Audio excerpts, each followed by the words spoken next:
नमस्ते। आज हम एक ऐसी घटना पर बात करने वाले हैं जिसने हाल ही में सबको चौंका दिया। 30 जून 2025 जापान एयरलाइंस की फ्लाइट JL88696। हाँ, ये शंघाई से टोक्यो जा रही थी और उड़ान के बीच में कुछ ऐसा हुआ कि विमान अचानक हजारों फीट नीचे आ गया। बिल्कुल, हमारे पास इस पर मीडिया रिपोर्ट्स हैं, एयरलाइन के बयान हैं और सबसे अहम, जो यात्री उस विमान में थे उनके अनुभव भी। तो आज हम इसी की तह तक जाने की कोशिश करेंगे कि आखिर उस दिन उस बोइंग 737-800 में हुआ क्या था। चलिए फिर शुरू करते हैं। तो ये घटना हुई शाम के वक्त, लगभग 6:30 बजे। विमान अपनी सामान्य ऊंचाई करीब 36,000 फीट पर था। हाँ, सब कुछ सामान्य लग रहा था और फिर अचानक कैबिन प्रेशर सिस्टम का अलार्म बज उठा। वार्निंग थी, असामान्य कैबिन ऊंचाई। असामान्य कैबिन ऊंचाई, इसका मतलब क्या है? मतलब हवा का दबाव कम हो गया। बिल्कुल, कैबिन के अंदर का प्रेशर मेंटेन नहीं हो पा रहा था, जो खतरनाक हो सकता है। और इसी अलार्म के बजते ही क्रू को एक्शन लेना पड़ा। और एक्शन मतलब विमान को नीचे लाना। सुना है बहुत तेजी से नीचे लाए, सिर्फ 10 मिनट में 26,000 फीट। हाँ, ये सुनने में बहुत ज्यादा लगता है और ये तेज था भी। करीब 2600 फीट प्रति मिनट की दर से नीचे आए। बाप रे, क्या ये सामान्य है ऐसी स्थिति में? देखिए, सामान्य तो नहीं, लेकिन ये एक स्टैंडर्ड इमरजेंसी प्रोसीजर है।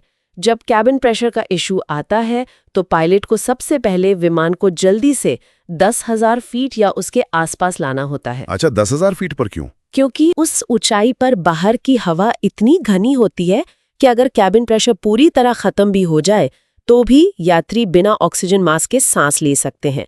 ये सुरक्षा के लिए पहला कदम है। समझ गया। तो पायलट ने जो किया वो प्रोटोकॉल के तहत था, लेकिन विमान के अंदर का माहौल कैसा रहा होगा? ऑक्सीजन मास्क भी गिरे थे शायद? हाँ, जैसे ही प्रेशर ड्रॉप हुआ, ऑटोमेटिकली ऑक्सीजन मास्क ऊपर से नीचे आ गए और आप अंदाजा लगा सकते हैं यात्रियों के लिए ये कितना डरावना मंजर रहा होगा। जाहिर है। लोगों में एकदम से डर फैल गया। कई लोग कांप रहे थे, मास्क लगाने की कोशिश कर रहे थे।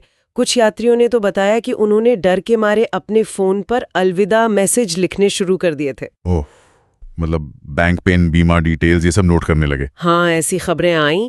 एक यात्री का बयान था, मेरा शरीर तो बच गया पर मेरी रूह जैसे लौटी नहीं है अब तक। सोचिए जरा। ये तो कल्पना करना भी मुश्किल है। लेकिन जापान एयरलाइंस मतलब जैल, वो इसे रैपिड डिकम्प्रेशन नहीं कह रही है। वो कह रहे हैं कि ये मानक आपातकालीन अवतरण था। इसमें क्या फर्क है? देखिए, तकनीकी तौर पर शायद फर्क है। रैपिड डिकम्प्रेशन का मतलब होता है प्रेशर का बहुत तेजी से अनियंत्रित रूप से खत्म हो जाना। जेएल का कहना है कि ये वैसा नहीं था, बल्कि अलार्म बजने पर कंट्रोल तरीके से विमान को नीचे लाया गया। अच्छा। वो शायद ये जोर देना चाह रहे हैं कि स्थिति नियंत्रण में थी, पायलट प्रोसीजर फॉलो कर रहे थे। लेकिन यात्रियों के अनुभव के लिहाज से देखें तो उनके लिए तो ये भयानक ही था, चाहे इसे कोई भी नाम दें। और फ्लाइट क्रू, कैबिन क्रू का क्या रोल रहा है इस दौरान? वो पैनिक तो नहीं हुए? नहीं, रिपोर्ट्स और जाल के मुताबिक क्रू ने काफी पेशेवर रवैया दिखाया। वो शांत रहे, यात्रियों की मदद की, उन्हें मास्क लगाने में असिस्ट किया, निर्देश दिए। ये बहुत जरूरी होता है ऐसी स्थिति में पैनिक को कंट्रोल करने के लिए। ये अच्छी बात है। और आखिरकार विमान लैंड कहाँ हुआ? टोक्यो तो नहीं पहुंचा होगा? नहीं, विमान को टोक्यो के बजाय ओसाका के कंसाई अंतर्राष्ट्रीय हवाई अड्डे पर डाइवर्ट किया गया और रात करीब 8:30 बजे सुरक्षित उतार लिया गया। और सबसे जरूरी बात, सब सुरक्षित थे? किसी को चोट वगैरह तो नहीं आई? नहीं, ये सबसे बड़ी राहत की बात थी कि किसी भी यात्री या क्रू मेंबर को कोई शारीरिक चोट नहीं आई। मानसिक आघात जरूर पहुंचा होगा, लेकिन फिजिकली सब ठीक थे। बाद में एयरलाइन ने कुछ मुआवजा वगैरह भी दिया? हाँ, सभी यात्रियों को लगभग 15,000 येन मतलब करीब 8-9 हजार रुपए और एक रात के लिए होटल में रुकने का इंतजाम दिया गया। ये घटना, जैसा आपने पहले कहा, बोइंग के विमानों को लेकर जो आजकल चिंताएं चल रही हैं, उसी कड़ी में जुड़ गई है ना? बिल्कुल। अभी कुछ समय पहले अहमदाबाद में ड्रीम लाइनर 787 के साथ घटना हुई थी और पिछले कुछ सालों में चाइना ईस्टर्न का क्रैश, जेजू एयर की घटना, ये सब बोइंग विमानों से ही जुड़ी थी। हाँ। हालांकि एक्सपर्ट्स कह रहे हैं कि जेल वाली घटना में 737-800 के लिए ये एक तयशुदा स्टैंडर्ड इमरजेंसी प्रोसीजर ही था, लेकिन फिर भी जब ऐसी घटनाएं होती हैं तो सवाल उठते ही हैं। तो अब आगे क्या? मतलब इस मामले की जांच वगैरह का क्या स्टेटस है? हाँ, जांच चल रही है। जापान का ट्रांसपोर्ट सेफ्टी बोर्ड JTSB वहाँ का परिवहन मंत्रालय और खुद बोइंग तीनों मिलकर ये पता लगा रहे हैं कि कैबिन प्रेशर सिस्टम में आखिर दिक्कत आई कहाँ से।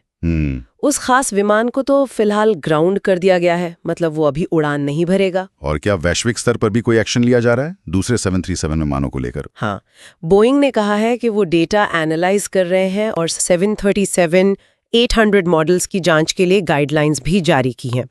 इसके अलावा अमेरिका की FAA, यूरोप की ESA और भारत की DGCA जैसी रेगुलेटरी बॉडीज भी 737 विमानों के प्रेशर सिस्टम की जांच पर विचार कर रही हैं। अच्छा, यानी इस पर नजर रखी जा रही है। बिल्कुल।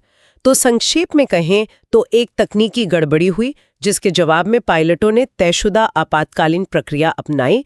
सब सुरक्षित रहे, ये सबसे अहम है। सही। लेकिन यात्रियों के लिए ये एक बेहद डरावना अनुभव था और ये घटना बोइंग की सुरक्षा पर एक बार फिर ध्यान खींचती है। जांच के नतीजों का इंतजार रहेगा। बिल्कुल। और ये हमें एक जरूरी सवाल पर सोचने को भी मजबूर करता है कि जब सुरक्षा के मानक तरीके भी यात्रियों के लिए इतने भयावह हो सकते हैं, तो क्या आपात स्थिति में एयरलाइंस को सिर्फ तकनीकी प्रोटोकॉल के साथ साथ यात्रियों के मानसिक आराम और संवाद पर भी उतना ही ध्यान देने की जरूरत है? शायद इस पर और विचार होना चाहिए।